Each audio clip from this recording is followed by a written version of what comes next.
میں نے قرآن پاک میں سے جو آیہ کریمہ تلاوت کرنے کا شرف حاصل کیا ہے، یہ ایک مختصر سی سورہ ہے قرآن پاک کی، جس میں اللہ رب العزت ارشاد فرماتے ہیں مجھے قسم ہے زمانے کی کہ انسان خسارے میں ہے، انسان خسارے میں ہے، نقصان میں ہے۔ آگے اللہ تعالیٰ ارشاد فرماتے ہیں سوائے ان لوگوں کے کہ جنہوں نے ایمان لایا اور نیک عمل کیے اور حق کا ساتھ دیا اور حق کو بیان کیا، ان کے سوائے سارے انسان خسارے میں ہیں اور دنیا میں بے شک اپنے آپ کو کامیاب سمجھیں، لیکن اللہ کے نزدیک وہ خسارے میں ہیں، گھاٹے میں ہیں، نقصان میں ہیں۔ اس سورہ پاک کی تفاسیر مفسرین حضرات نے بیان کی۔ الفاظ کے اعتبار سے یہ بڑی مختصر سی سورہ پاک ہے قرآن پاک کی، لیکن معنی کے اعتبار سے یہ بڑی عظیم ہے۔ اللہ نے اس میں اعمال کا بھی ذکر کیا اور ایمان کا بھی ذکر کیا، اور اعمال اگر نیک ہوں تو ایمان بھی ہو تو اللہ فرماتا ہے وہ بندے کامیاب ہیں۔ اب اگر اعمال کی تفسیر میں بندہ جائے تو بے شمار ہیں، یعنی آپ راستے میں چلتے ہیں، اگر کوئی کانٹا نظر آتا ہے اسے ہٹا دیا تو اللہ کے نزدیک یہ عمل بھی بڑا عظیم عمل ہے۔ اپنے بھائی کو مسکرا کر مصافحہ کر لیا اور سلام پیش کر دیا تو یہ بھی بڑا عظیم عمل ہے۔ اسلام نے باریک سے باریک سے لے کر عظیم سے عظیم عمل کا ذکر کیا ہے، اور یہ سارے عمل نیک عمل ہیں۔ آپ نے رزق حلال کی تلاش کی تو عظیم عمل ہے، اپنے بچوں کو رزق حلال کھلایا تو بڑا عظیم عمل ہے، والدین کی خدمت کی تو بڑا عظیم عمل ہے، آپ نے پڑوسیوں کا خیال رکھا، حقوق العباد اور حقوق اللہ کی طرف متوجہ رہے، تو یہ سارے اعمال اللہ تعالیٰ فرماتے ہیں یہ اعمال صالحہ ہے۔ اور اللہ ارشاد فرماتا ہے یہ بھی ہو اور پھر ایمان بھی ہو۔ اعمال کی تو ایک لمبی تفسیر ہے، چشتی صاحب آگے تشریف۔ اعمال کی ایک لمبی تفسیر ہے، آپ کا ہر عمل اللہ پسند کرتا ہے، جو آپ خلوص دل سے نیک نیتی سے کرتے ہیں، دنیا انسانیت کی بہتری کے لیے کرتے ہیں، اللہ تعالیٰ اس کا اجر عطا کرتا ہے۔ دوسرا ذکر ایمان کا ہے۔ ایمان کے بارے میں مفسرین نے بڑا تفصیل سے لکھا ہے، اور انہوں نے المختصر ایک جملے میں اگر میں عرض کروں تو انہوں نے لکھا ہے کہ ایمان نام ہی حضور کی محبت کا ہے۔ اگر میرے آقا کی محبت دل میں نہیں تو بندہ یہ سمجھ لے کہ ایمان کی کمی ہے، اور اگر یہ محبت دل میں ہے تو وہ بندہ جان لے کہ وہ ایمان والا ہے۔ لیکن دونوں کا ذکر کیوں کیا گیا، اعمال کا بھی اور ایمان کا بھی؟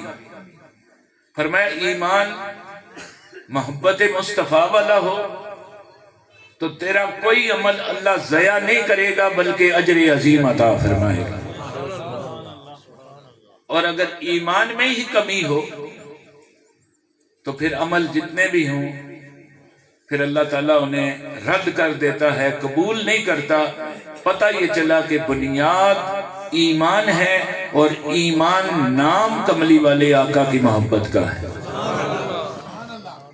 اور میرے آقا علیہ السلام کی حدیث کو مفسرین نے پیش کیا کہ سرکار نے فرمایا تم میں سے ایک بھی کامل ایمان والا تب تک نہیں ہو سکتا جب تک ساری کائنات سے بڑھ کر مجھ محمد سے محبت نہ کرے، اپنی اولاد سے بڑھ کر، اپنے والدین سے بڑھ کر، یہاں تک کہ اپنی جان سے بھی بڑھ کر جو مجھ سے محبت کرتے ہیں وہی صاحب ایمان ہوتے ہیں۔ اور پھر ان کا کوئی عمل ضائع نہیں جاتا، رد نہیں ہوتا، وہ چھوٹا عمل کریں بڑا عمل کریں، اللہ تعالیٰ انہیں اجر عظیم عطا فرماتا ہے۔ پھر وہ بندے حق کا ساتھ دیتے ہیں اور حق کو بیان بھی کرتے ہیں۔ بات اگر کہیں آ جائے نا میدان میں تو وہ حق سے منہ نہیں موڑتے، بلکہ حق کو بیان کر کے یہ ثابت کر دیتے ہیں کہ ہمارے دل میں کملی والے آقا کی محبت بھی ہے اور اللہ کا عطا کردہ ایمان بھی ہے، اور پھر حق بات کا ساتھ بھی دیتے ہیں۔ تو یہ حضرت انسان کے لیے اللہ رب العزت نے ارشاد فرمایا کہ انسان خسارے میں ہے سوائے ان لوگوں کے کہ جنہوں نے نیک اعمال کیے، ایمان لائے، نیک اعمال کیے، حق کا ساتھ دیا اور حق کو بیان کیا۔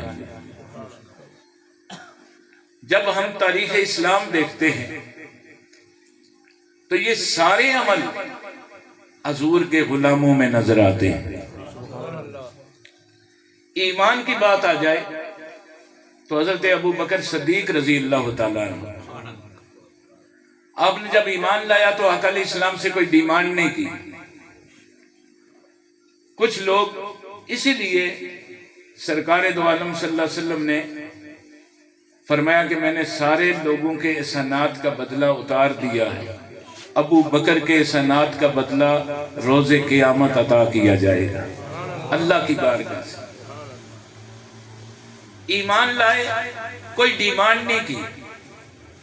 کچھ لوگوں نے حضور نبی پاک صلی اللہ علیہ وسلم کو مانا معجزات دیکھ کر، کچھ نے حضور کی عادات دیکھ کر، کچھ نے کملی والے پر نازل ہونے والے قرآن کو دیکھ کر، کچھ نے معجزے طلب کیے، کچھ نے مانا چاند کے 2 ٹکڑے ہوئے دیکھ کر، کچھ نے مانا سورج کو لوٹتے ہوئے دیکھ کر، کچھ نے مانا مٹھی میں کنکریوں کا کلمہ پڑھتے ہوئے دیکھ کر۔ لیکن ابو بکر صدیق کے ایمان کا یہ بیان ہے کہ آپ نے حضور سے کوئی ڈیمانڈ نہیں کی، ادھر اعلان نبوت ہوا، ادھر آپ نے سر تسلیم خم کر دی۔ آپ نے عرض کیا یا رسول اللہ، جو آپ فرماتے ہیں میں اس کی تصدیق بھی کرتا ہوں، اس پر ایمان بھی لاتا ہوں۔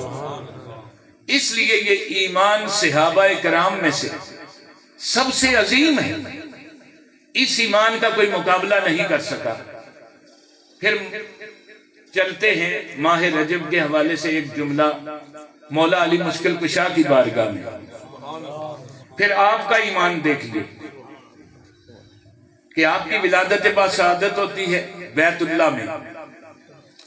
مولا علی کی امی جان دیکھتی ہے کہ بچہ آنکھیں نہیں کھولتا، کعبے کے در و دیوار کو نہیں دیکھا، ماں کے چہرے کی طرف بھی نہیں دیکھا، ابھی بچے ہیں، ولادت ہوئی۔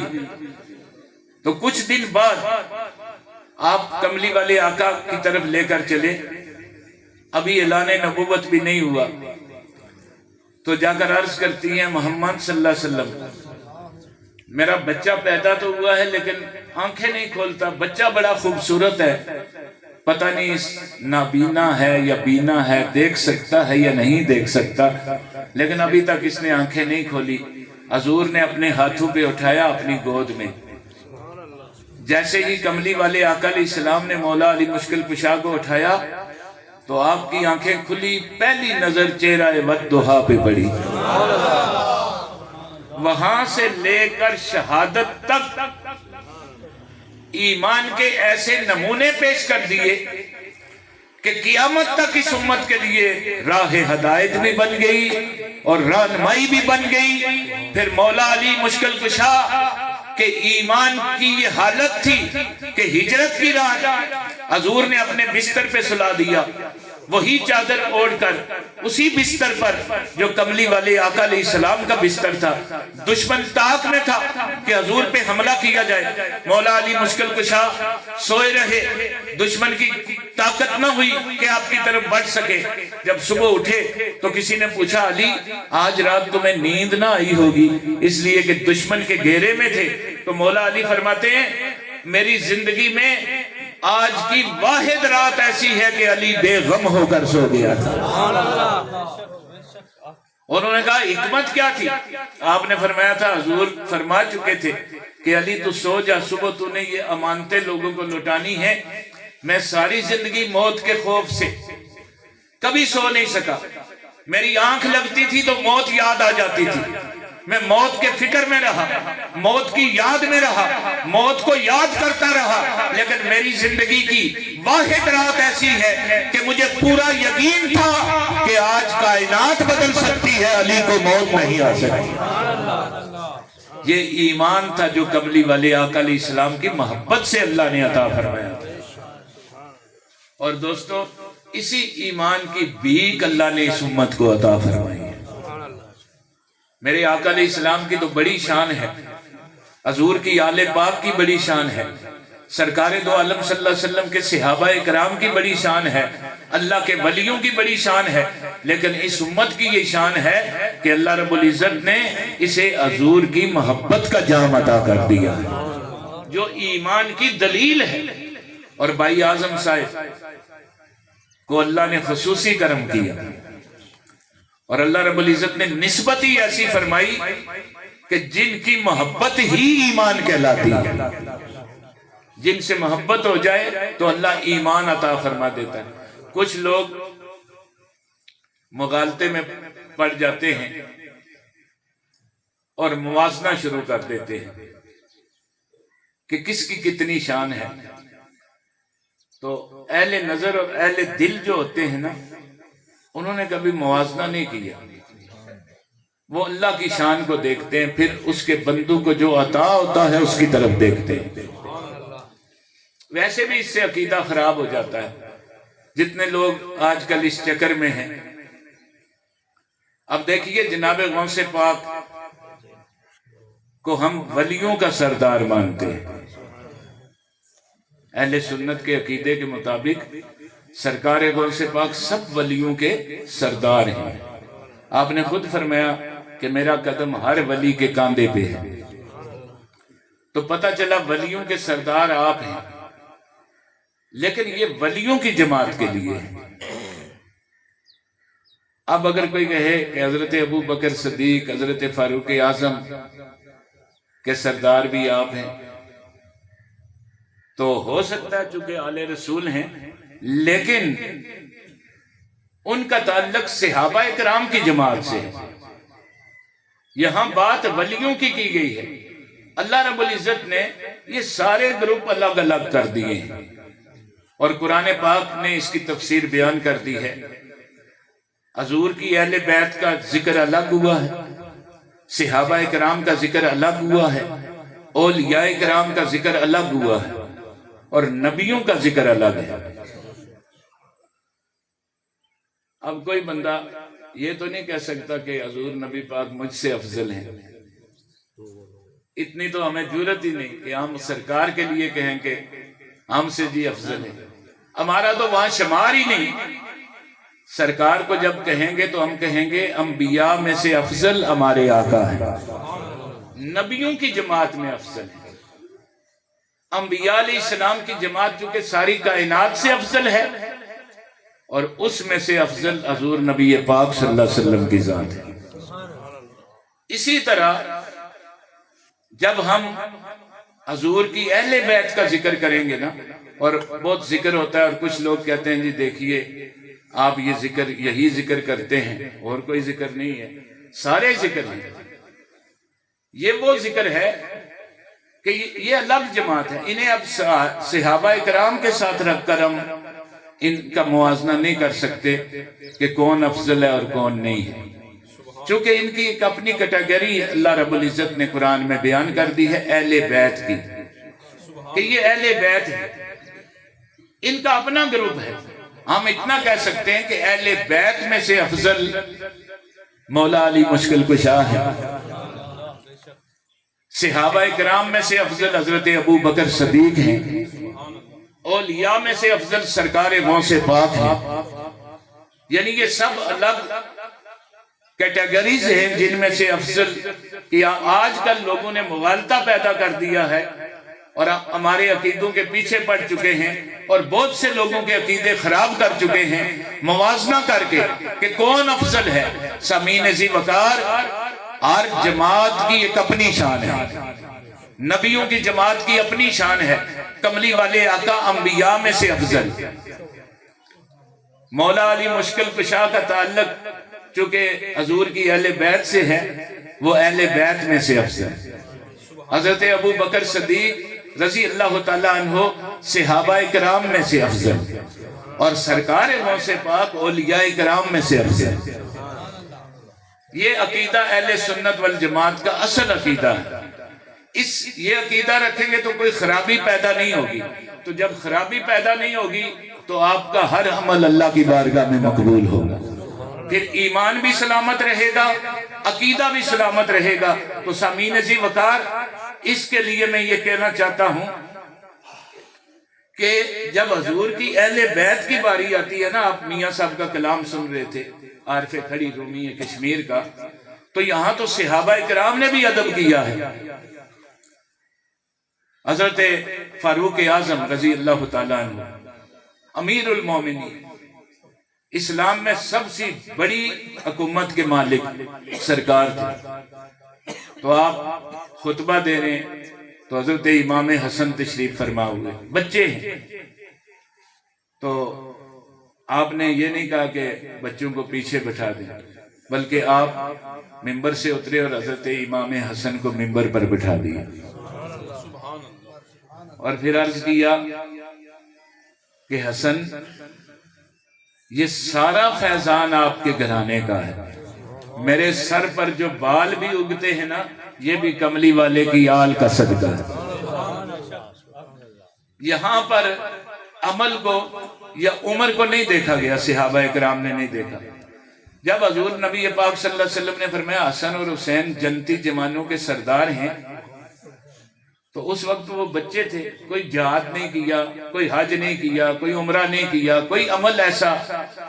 بچے ہیں، لیکن سرکار نے فرمایا ہیں بچے، لیکن یہ اپنے نسب کے اعتبار سے یہ جنتی جوانوں کے سردار ہیں.